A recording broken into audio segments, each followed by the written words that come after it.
Hi everybody, it's Miss Karrie from OT.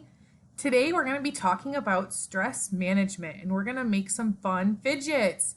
We got a stress ball, we got a stress bottle, and we got a stress bed.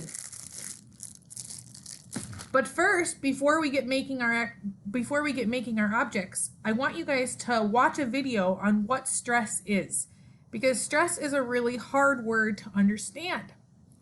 I'm a heart-to-heart kid, and I've got nothing on my mind.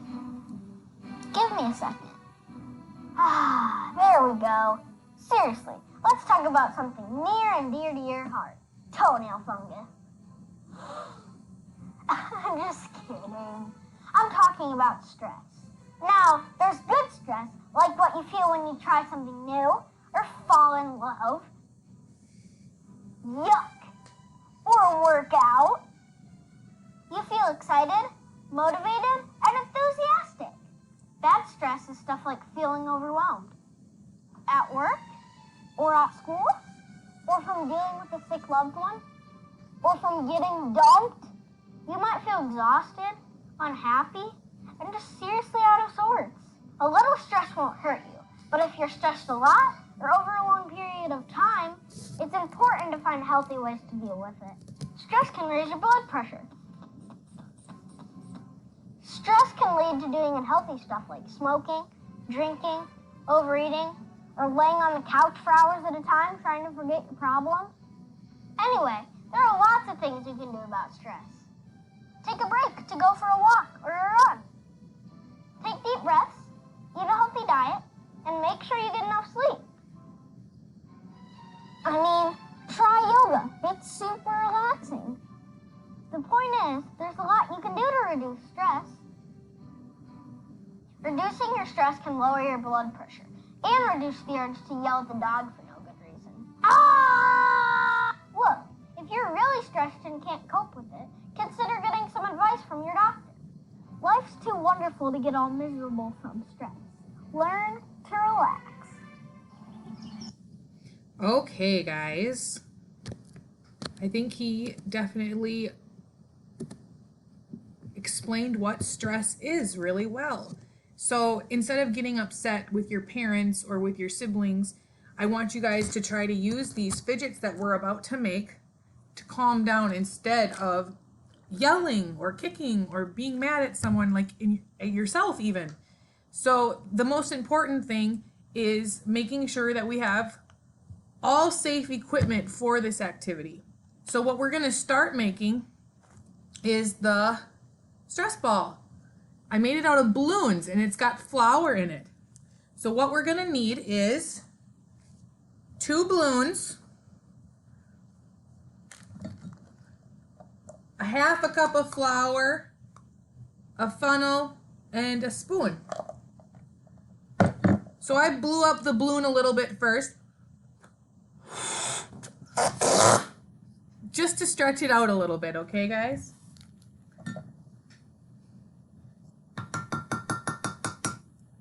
Then we put the funnel in the balloon, and we take our flour, and I took little tiny scoops just because my funnel is really tiny.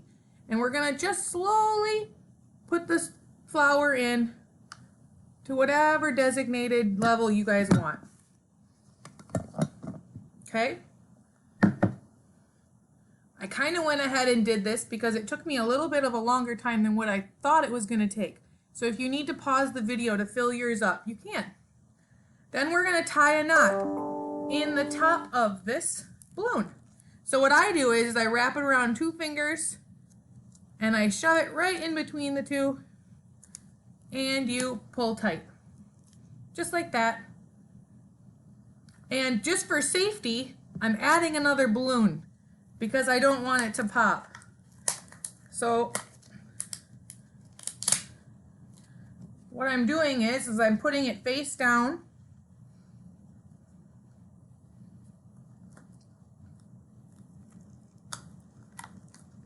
And the other balloon's gonna go over the top of the balloon that I just filled up with flour.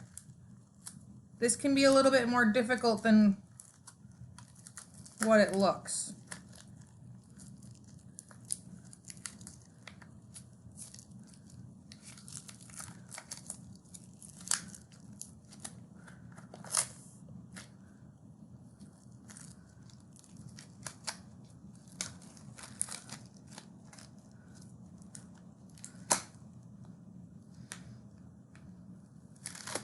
There we go.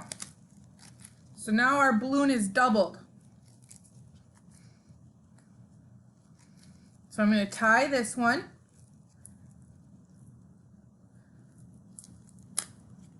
Just like I did the first one. Good. And like I did on this one, which was green for green zone happy, I'm going to draw a face on the red one. And I'm going to make this one a mad face because the red zone is mad.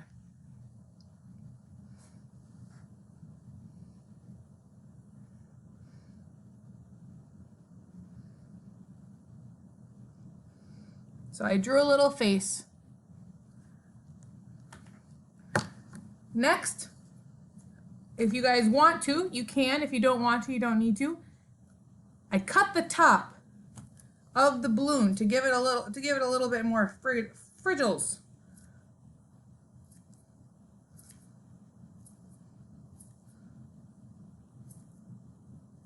Just for something a little bit more fun. And there you go. We have our squishy stress ball.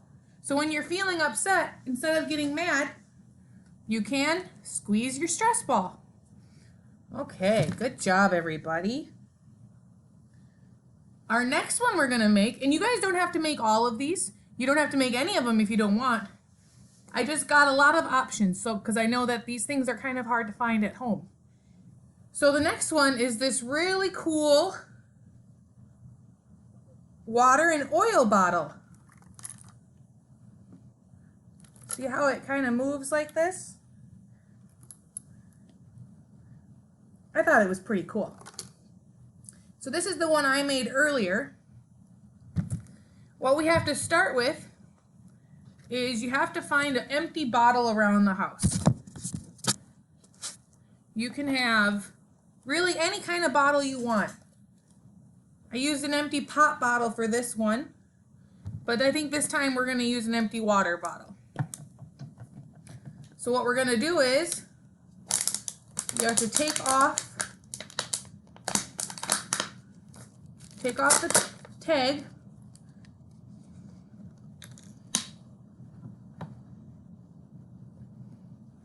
And you're going to fill it about halfway with water. You might want to do this over the sink.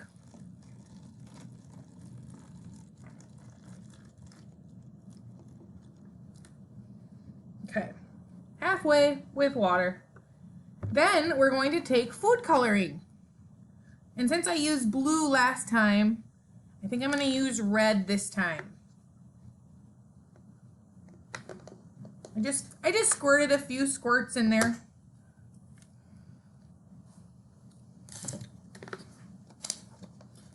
You want to put the cover on really good before you shake it up to mix that red food coloring, okay?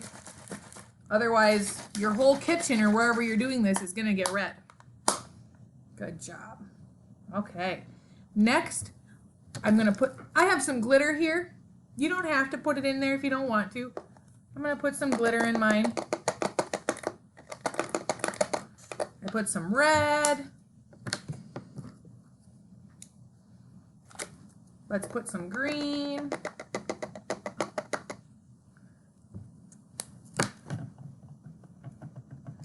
I'm going to put some yellow.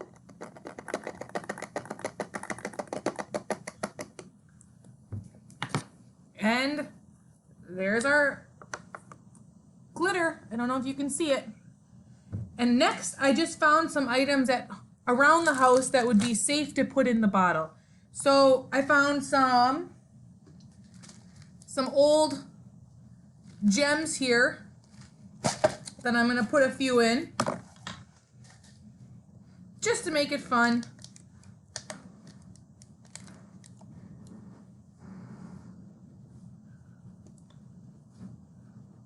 A few more.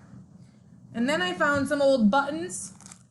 I just found some old buttons. Make sure you ask your parents first what they want you to use, because you don't want to put anything in here that you don't, because you're not going to get it back. Once we make this, it's staying in the bottle. Good. So I put the buttons in. And lastly, I'm going to put some pennies in. Just some pennies to add some sound. Good. And then for the objects that were floating I found some straws at my house. Just straws. And I cut them up into small pieces. Just small pieces, just like that. And I'm going to put those in there, because these float. Make it a little bit more fun.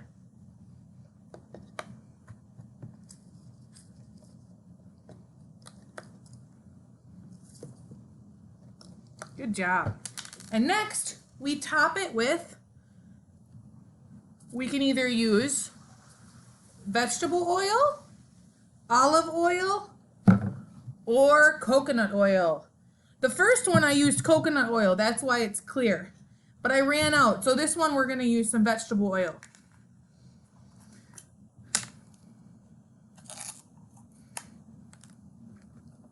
And you just pour it right in. You might need to use your funnel for this.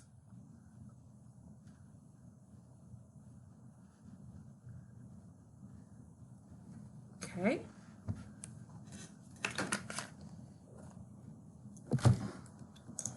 And you're going to want to put the cap on really, really tight before we start shaking it up. And then there we have it. See how everything separates? And when we're stressed, we can just bring this along on a car ride or while we're waiting in the waiting room, and we can kind of play with it. Even count all the objects that are in it. We got buttons, and we got jewels, glitter, straws, pennies. You can put your own objects in too, such as paper clips or rocks. Anything that you don't really mind losing a few of, because you're not going to get them back. So I'm sorry to rush, but the last one that we're going to make is a gel bag. And there's fun stuff in this too. Don't know if you can see it. So what we're going to do is we need 2 Ziploc bags first. Okay? And I went and got some gel at the dollar store. So just some cheap gel that I got. If you have any that your mom and dad would like you to use, you can use that. If not, you're going to have to buy it. But otherwise, you can just follow along with me and you don't have to make it. I'm dumping the gel in the bag.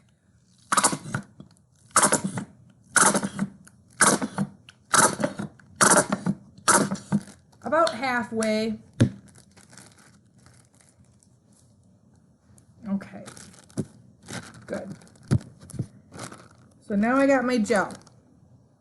Now we're going to pour some, I'm going to put some glitter in it, like we did for the second one. Good. So blue, maybe some purple, some green, and silver. You can really put anything you want in these, as long as it's safe to put in with the gel. So I'm going to put some more buttons in, just because I have a lot of buttons sitting around that I don't mind losing. So I'm going to put some buttons in. Good. I'm going to put a few more pennies in. So a few more pennies in the bag. Good. And then I found these fluffers in one of my containers. They're really soft and fluffy. I thought these would be cool to go in. Don't know how they're going to look in there, but why not, right? Make sure you ask your parents what you're going to be putting in yours, though. And then lastly,